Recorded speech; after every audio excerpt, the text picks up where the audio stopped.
Good evening and welcome to the border zone. 176 people on board of Ukraine International Airlines flight were killed when it crashed shortly after takeoff from Imam Khomeini Airport in Tehran. I express my deep condolences to the families and friends of the victims. The Ukrainian embassy in Tehran said it has ruled out terrorism as a cause of the crash and that preliminary information shows it was caused by an engine malfunction. At the same time, Iran's Revolutionary Guards confirmed missiles attack against U.S. forces in Iraq.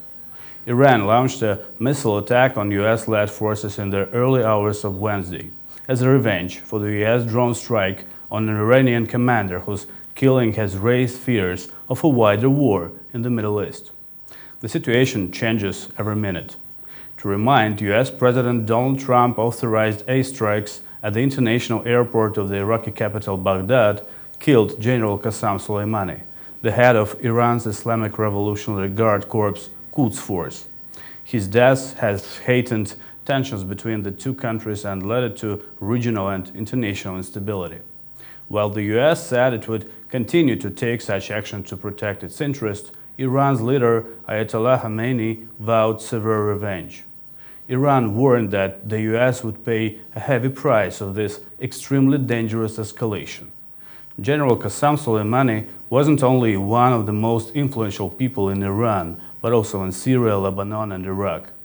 He was responsible for carrying out operations beyond Iran and was a major adversary of the United States and Israel. Soleimani has also gathered support for Syrian President Bashar al-Assad. Known as Shadow Commander for his indirect war against the United States, he was on the U.S. hit list for long because of his alleged role in deaths of thousands of civilians, including U.S. citizens in Iraq. Israel and Saudi Arabia were also working to eliminate Soleimani for his alleged attacks against diplomats and service members of these countries in various regions of the Middle East. Over a year back, Soleimani warned U.S. President Donald Trump of escalating war with Iran. Calling Trump a gambler, Soleimani said Iran was closer to the U.S. in places it might be not know. "You will start the war, but we will end it," he stated. What should we expect from the current escalation? Illegal aggression or fight against terrorism? Today my guest is the official representative of the U.S. Department of State, Ms. Morgан Ортагус. Ms. Ortagus, welcome to the Border Zone project. First of all, could you please evaluate the possibility of the real hot war to follow, considering ongoing crisis between Iran and the United States? People are really scared of such a development. Sure. So there is no intention by President Trump to enter into a war with Iran. He's made that very clear since the beginning of his administration.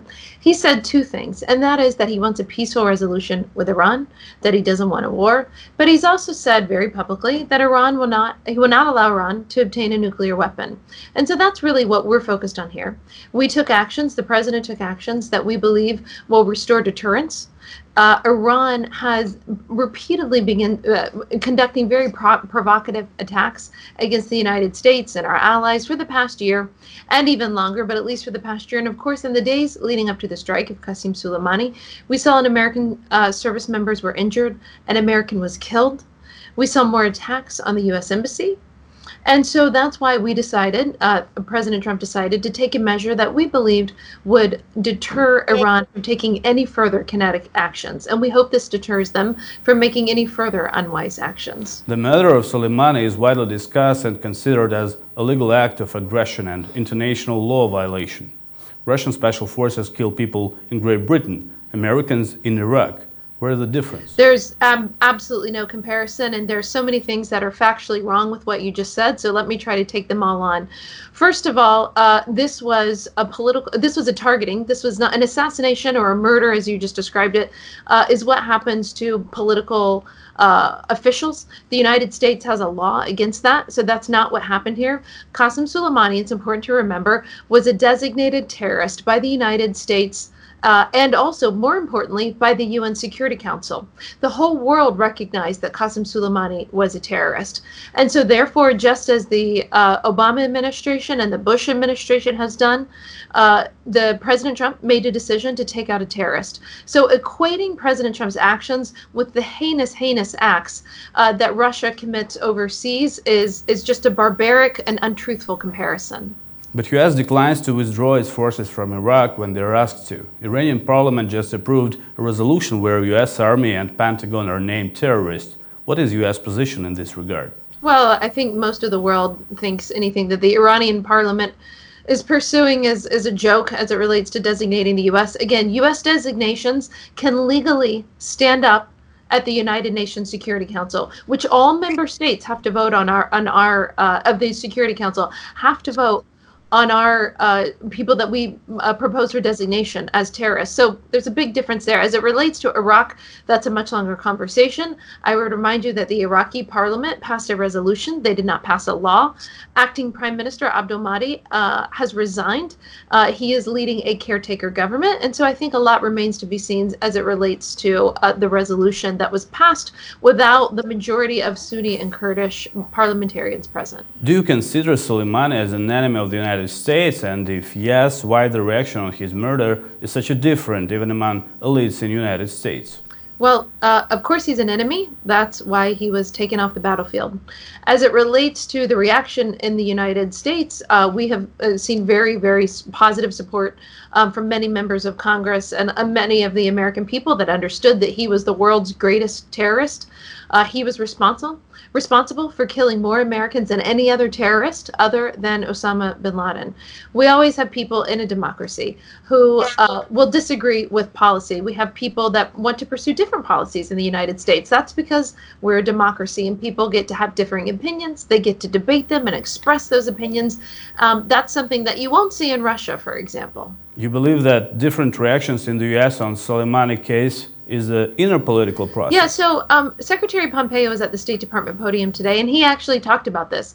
The last administration, and this isn't political, but they chose a different set of policies as it relates towards the Middle East, writ large, not just Iran. They chose to disengage from the Middle East. They chose to not lead in the Middle East. They also chose a policy that would allow the JCPOA, which of course gave the regime billions of dollars, that we then saw the regime did not use those billions of dollars for their own people, sadly.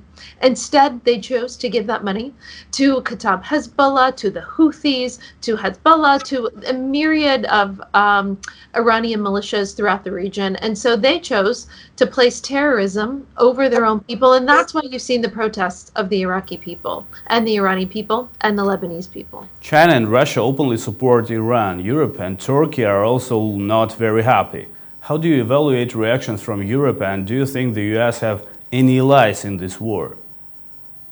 Yeah, I think I disagree with the premise of your question. Again, it's important to remember that Russia and China are a part of the United Nations Security Council, and they were part of that vote and that decision to designate Qasem Soleimani as a terrorist, number one. Number two, as it relates to Europe, I would point you to the E3 statement put out by the Germans, the French, and the British yesterday morning. We were very encouraged by that statement. I think that was everyone understood the threat of Qasem Soleimani. The Germans have been very forward-leaning on this. Brian Hook briefed our special envoy as it relates to Iran issues here at the State Department, briefed NATO yesterday, and we are in constant communication with our allies. And in fact, Foreign Minister Raab will be here at the State Department in just a few days to meet with Secretary Pompeo on this and a wide array of issues. So we are certainly working incredibly closely with our European allies on this issue and others. The unity stays strong? Listen, these are some of our closest allies in the world. They're not only NATO partners, they're partners that we share intelligence with, they're partners that we work on threats from around the world, whether it's the Russian threat, whether it's a threat of the Chinese Communist Party, whether it's the threat of ISIS. Our relationship is not limited to one issue. It's a very strong and robust relationship that has stood the test of time and will continue to do so. Thank you for the interview. Sure.